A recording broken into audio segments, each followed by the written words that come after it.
지난주일에는 엘리야의 기도에 대한 말씀을 전했습니다. 그러면서 이야기했던 것이 신약 성경에서 예수님께서 제자들과 높은 산 위에 함께 올라가셨을 때 두 명의 구약 성경에 있는 인물들을 만난 것입니다. 그들의 이름은 모세와 엘리야였는데 두 사람은 어떤 대표성이 있어서 예수님을 그 높은 산 위에서 만나게 된 것일까요? 그들은 구약 성경에 있는 율법과 예언의 대표자들이라고 말할 수 있습니다. 율법을 대표하는 모세, 예언을 대표하는 엘리야라는 이야기이죠. 예수님과 모세, 엘리야 세 명은 그 산 위에서 무엇인가 우리와 수준이 다른 뭔가 수준 높은 이야기를 했겠지만 누가복음 성경은 예수님의 장례에 대해서 그곳에서 이야기했다 이렇게 기록하고 있습니다. 모세, 엘리야 한간에 떠도는 이야기들 구약 성경에 나와 있지는 않지만 전승에 따르면 이 모세와 엘리야 두 사람 모두 다 죽음을 보지 않고 그래서 묘지가 없이 하나님께 갔다 이런 이야기들이 있습니다. 그래서 이 장례에 대해서 논의하는 것이 우리와는 약간 수준이 다른 논의, 우리가 모르는 정말 저 세상의 이야기들 같아서 함부로 낄 수 없는 이야기들인 것 같기는 합니다.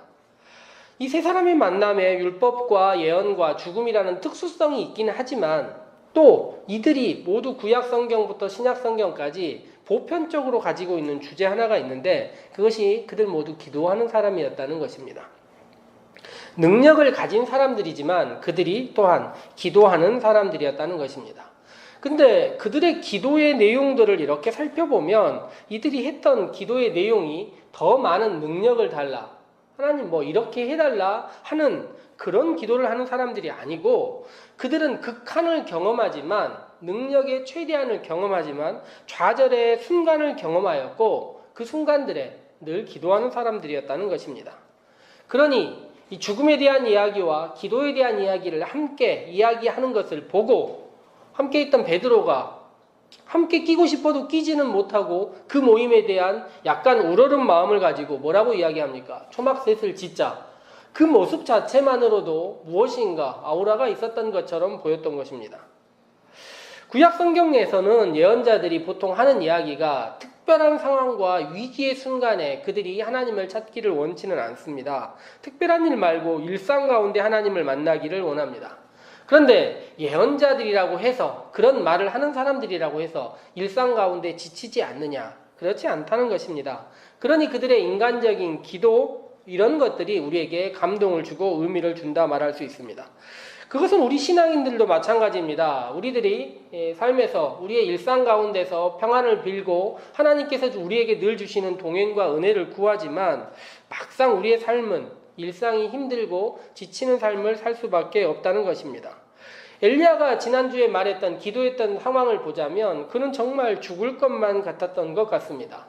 이스라엘 백성들이 정말 쩔뚝쩔뚝하며 바알의 흉내, 바알의 예언자들의 흉내를 내고 다니고 있는 모습들, 그 모습이 정말 엘리야를 미치게 만들었던 것 같습니다. 그리고 그는 홀로 거대한 벽을 향하여 싸우고 있는데 그 벽이 무너뜨릴 것 같으면 파도처럼 다시 다가오는 어려움들이 있어서 그는 죽을 것 같다 하나님께 이야기를 하는 것입니다. 그런데 하나님께서는 그 갈멜산에서 거대한 파도처럼 자신의 능력을 보여주시는 것이 아니라 시내산에서 계명을 주듯이 매일매일 일상 가운데서 미세한 소리들 가운데서 내가 너와 함께하겠다 이야기하는 것입니다. 그렇게 생각할 때 우리의 일상 가운데 우리가 함께할 때 기도란 무엇일까요? 우리의 성품은 기본적으로는 자기 자신을 바라볼 수밖에 없습니다. 자기 자신을 생각할 수밖에 없는 존재라는 것입니다. 그런데 기도하는 사람들은 자기를 한 발 떨어져서 바라볼 수 있게 만들어주는 것입니다. 기도할 때 우리는 하나님과 나 자신 사이에 서는 존재가 될 수 있다는 것입니다. 기도는 우리를 다른 존재로 만들어주는 것입니다. 예수님과 함께하던 모세와 엘리야 모두 같은 이야기를 했던 것 같습니다. 기도할 때 우리의 존재가 약간 우리를 객관적으로 바라볼 수 있게 해주지 않느냐는 것입니다. 예수님께서 겟세마네에서 기도합니다. 모든 것을 아시고 계시는 분 같지만 그 상황에서 한 걸음 떨어져서 자신을 바라보는 것입니다. 그러니 그 상황이 정말 피하고 싶은 상황이 되는 것이고 나에게서 이 잔이 옮겨졌으면 좋겠다 이야기하는 것입니다. 그리하여 기도하는 사람은 가운데 서서 내 상황을 나 자신에게 조금 더 가까이 다가가 보기도 하고 하나님께 조금 더 옮겨보기도 합니다. 그래서 그 다음에 어떻게 하냐면 기도하는 사람은 하나님 나에게 이렇게 좀 옮겨주십시오라고 이야기를 하는 것이고, 기도하는 사람은 나 자신을 향하여 이야기하기도 하는 것입니다. 하나님 움직여 주십시오. 내 자신에게 움직여 달라고 같이 이야기할 수 있는 사람이 기도하는 사람이라는 것입니다. 하나님과 자신 사이에 서봤던 사람들, 모세, 엘리야, 그리고 예수님이었다는 것입니다. 오늘은 그렇게 이야기하고 그렇게 기도했던 모세에 대한 이야기를 잠깐 더 구체적으로 해보려고 합니다. 오늘 성경 우리가 읽었던 민수기 14장의 내용은 이스라엘 백성들이 가나안 땅을 삽사 혹은 탐방한 다음에 일어난 일입니다. 탐방한 다음에 이스라엘 백성들 중에 12명 모두 가나안 땅에 대해서 극찬합니다. 지금 지중해 연안의 환경이 그렇지 않더라도 3000년 이전의 지중해의 환경은 굉장히 좋았다는 고고학적인 연구들이 되게 많은데요. 굉장히 풍요의 땅이었다는 것입니다. 그들이 가져온 과일들이 어마어마하게 컸었다고 하는데 그 땅의 풍요로움을 이야기해 주는 것 같습니다. 지금 이스라엘을 돌아본 사람들은 젖과 꿀이 흐른다는 말을 공감하지 않지만 과거의 경우에는 그 가나안 땅이 정말로 그런 땅이었다는 것입니다. 그런데 그들이 그 땅을 보고 환호한 다음에 그곳에 살고 있는 가나안 사람들을 마찬가지로 보았습니다. 그리고 자신을 보았더니 뭐라고 성경에 표현 나와 있냐면 자기 자신들이 메뚜기처럼 보였다는 것입니다. 너무 초라해 보이고 작아 보였다는 것입니다. 그래서 그들이 했던 일이 뭐냐면 그 땅에 대해서, 자신들에 대해서 폄훼하기 시작하는 것입니다. 그들은 울고 결국 했던 일이 무엇이냐면 자신들의 처지라는 것이 애굽 땅에서 노예로 살 수밖에 없었던 그런 사람들이었다 다시 한번 생각하는 것입니다.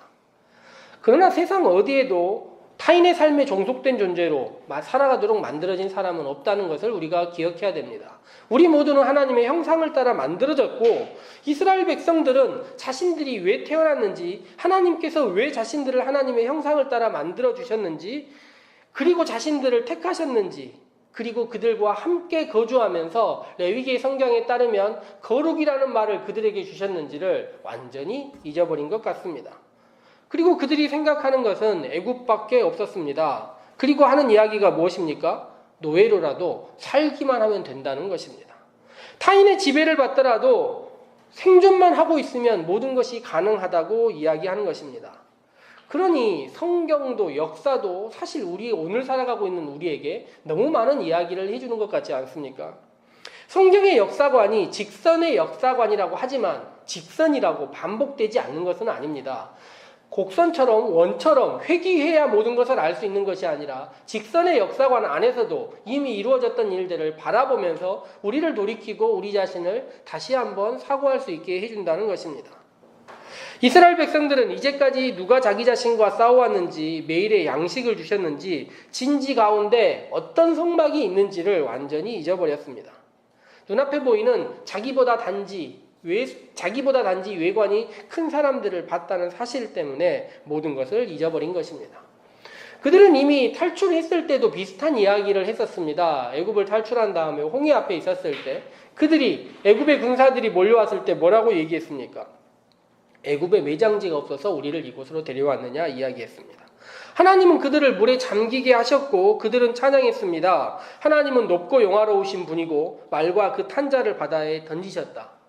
그들의 그 찬양 소리가 아직 귓가에 머물러 있을 것 같은 시간인데 그들은 비난하기 시작하는 것입니다. 가나안 부족들을 바라보면서 자기들을 점점 낮추고 자기들을 초라한 존재로 만들고 애굽의 종살이밖에 할 수 없는 존재로 만드는 것입니다. 그들이 돌아가자는 이야기, 자신을 낮추는 이야기에 모세와 아론은 그 백성들 앞에 엎드립니다. 저는 이 지도자들이 참 놀랍다 생각이 드는데 그들의 엎드림은 백성이 두려워서 엎드리는 것은 아닙니다. 그들은 진정 하나님이 두려웠기 때문에 엎드린 것입니다. 그리고 정탐했던 12명 중에 여호수아와 갈렙은 하나님께서 그 땅을 주실 것이다 이야기를 합니다. 그런데 용기 있는 지도자와 생각이 있고 겸손한 지도자들 앞에서 이스라엘 백성들이 어떻게 합니까? 그들을 향하여 돌을 집어들어 던지려고 했다는 것입니다. 그 돌을 집어 던지려고 하는 그 상황에 하나님께서 나타나시고 오늘 이스라엘 백성들에게 우리가 읽었던 그 말씀을 하시는 것입니다. 하나님께서 하셨던 메시지가 이것입니다. 어느 때까지 나를 멸시하겠느냐? 어느 때까지 나를 믿지 않겠느냐? 이것은 이스라엘 백성들에게만 하는 이야기가 아니라 흡사 오늘날 우리에게도 같은 이야기를 하는 것처럼 들립니다. 하나님께서 많은 능력을 보여주시고 우리 가운데 교회로 함께 하시고 매일 일상 가운데서 우리에게 도움을 주시고 함께 하시는 것을 우리가 알면서도 우리들은 자기 자신의 존재를 낮춰보고 하나님의 형상을 받은 존재로 생각하지 않고 거룩한 삶보다는 종속되어 있고 매여있는 삶에 오히려 더 집착하고 있을 때가 있다는 것입니다. 하나님은 모세에게 이야기합니다. 저들을 전염병으로 멸망시켜버리겠다고. 그리고 너로 새로운 민족을 시작하게 하겠다고 이야기를 하는 것입니다. 어찌 보면 이스라엘 사람들이 하나님을 몹시 분노하게 하는 능력이 정말 탁월한 것 같습니다. 그런데 이스라엘 사람만 그런 것이 아니라 우리나라 사람들도 하나님이 아니라 누구라도 화나게 하는 능력에서는 뒤치지 않는 사람들처럼 보이는데 어느 나라나 저런 사람들이 있게 마련인 것 같습니다. 이때 모세가 오늘 우리가 읽었던 그 기도를 하는 것입니다. 엎드려 있는 자신들을 향하여 돌을 던지려는 사람들에게 뭐라고 하나님께 기도해야 될까요? 하나님 감사합니다. 나타나 주셔서 저들을 싹 쓸어 주시면 얼마나 감사하겠습니까? 라고 기도하지 않는 것입니다. 모세는 놀랍게 하나님과 이스라엘 백성 사이에 서서 기도하기 시작합니다. 그는 때로는 이스라엘 백성 쪽에 때로는 하나님 쪽에 서서 기도하고 있는 것입니다. 처음에 이야기 드렸듯이 기도하는 사람은 자신과 하나님 사이에 자신을 위치시킬 줄 안다 그랬는데 모세는 이스라엘 백성과 하나님 사이에 위치해서 이야기를 합니다. 모세가 뭐라고 먼저 얘기를 하냐면 사실 하나님 그렇게 하신다 해서 이스라엘 백성들을 전염병으로 다 죽인다 해서 문제될 것은 하나도 없습니다. 그렇지만 사람들이 알고 있지 않습니까? 하나님께서 애굽에서 이스라엘 백성들을 인도해 내신 일, 구름 기둥으로 불 기둥으로 함께 하신 일들을 알고 있지 않습니까? 만약 그렇게 하신다면 능력이 없어서 하나님께서 못 데려가서 그렇게 했을 것이다 생각한다는 것입니다. 이스라엘의 명예가 아니라 하나님의 명예를 생각해서 모세는 하나님께서 자신의 이름을 아끼시는 것을 알고 있습니다. 십계명에 나와 있는 하나님의 이름을 망령되이 일컫지 않는 것, 이것이 하나님의 명예를 높이는 일입니다. 똑같은 이야기를 누가 합니까? 예수님께서 주기도문을 알려주시면서 아버지의 이름을 거룩하게 하라 이야기를 합니다. 기도하는 사람들은 하나님의 명예를 소중히 여길 줄 아는 사람들입니다. 하나님께서 그의 이름을 소중히 여기시는 것을 아는 사람들이 기도하는 사람이라는 것입니다. 그리고 이스라엘 백성 쪽에 서서 뭐라고 이야기합니까? 하나님은 선하신 분이시고 노하기를 더디하시는 분이시고 용서하시는 분이시니 그들을 용서해달라 이야기합니다. 이스라엘 백성에게는 용서를, 하나님께는 명예를 드리기 위한 기도를 하고 있다는 것입니다. 모세는 어떻게 저런 기도를 할 수 있었을까요? 모세의 삶은 어린 시절부터 끼어있는 역할이었습니다. 사이에 있는 존재였다는 것입니다. 애굽인과 태어났을 때부터 이스라엘 사람 사이에 끼어 있었습니다. 이스라엘 사람으로 태어났지만 애굽에서 궁정에서 자랐고 이스라엘 사람들과 함께하고 싶었지만 이스라엘 사람들은 그를 애굽인으로, 애굽인은 이스라엘 사람으로 그를 불렀습니다. 광야에서 그 이후로 생활을 했을 때 그는 온전한 광야 사람이 되지 못합니다. 추후에 그가 광야길을 걸어갈 때 뭐라고 이야기를 하냐면 그의 장인에게 자신의 눈이 돼달라고 이야기를 합니다.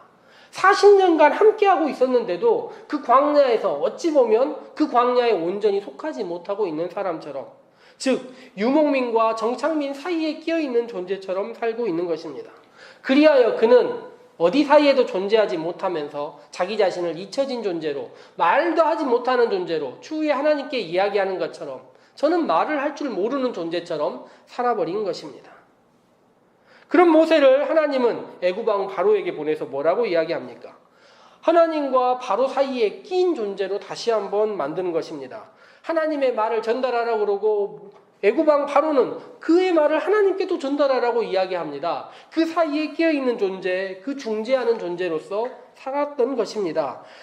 이스라엘은 모세에게 원망하고 다시 또 하나님은 모세에게 이야기라는 이 상황 가운데 모세는 끼어 있습니다.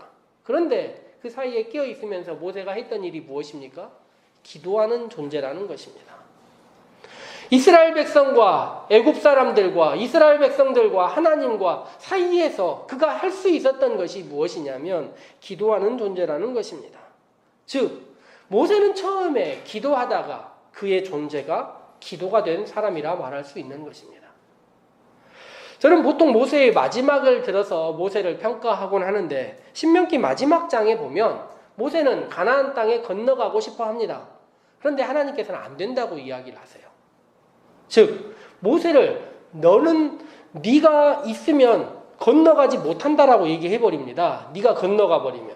즉 모세를 사이에 낀 존재로 만들어서 제가 예전에 표현하기로는 징검다리 같은 존재로 가나안 땅과 광야 사이에 모세를 놓아버린 것입니다. 그리고 모세가 있어야 모세를 밟고 이스라엘 백성들이 가나안으로 건너갈 수 있는 존재처럼 만들어버렸던 것입니다. 기도의 사람으로서 사이에 있는 사람으로서 그것 자체가 그의 존재가 되어버렸다는 것입니다. 일상을 살다 보면 이렇게 사이에 끼어있을 때의 존재들을 많이 경험하게 됩니다. 신앙과 욕망 사이에서. 그리고 우리의 지금 현재 고민하고 있는 나라의 여러 가지 시국들도 우리가 사이에 끼어서 무엇이 더 좋은지 알지 못할 때가 있습니다. 그런데 성경에 있는 이런 인물들, 모든 인물들은 그런 상황 가운데서 기도하는 존재가 되었습니다. 그리고 그 존재 자체가 기도가 되어버린 사람들의 이야기가 있는 것입니다. 이제 우리 또한 하나님과 우리 사이에 서서 한번 기도했으면 좋겠습니다. 내 자신의 문제들, 내 자신의 욕망들만 바라볼 것이 아니라 거기서 한 발 떨어져서 내가 어떻게 움직여야 되는지, 하나님 어떻게 움직여달라고 말해야 될지를 바라볼 수 있는 존재로 살아가는 우리가 되었으면 좋겠습니다. 구약 성경의 모세가, 엘리야가, 예수님이 우리 앞서 기도한 많은 사람들이 그렇게 살았기 때문입니다. 우리도 함께 한번 기도해 보도록 합시다. 함께 묵상하면서 기도합니다.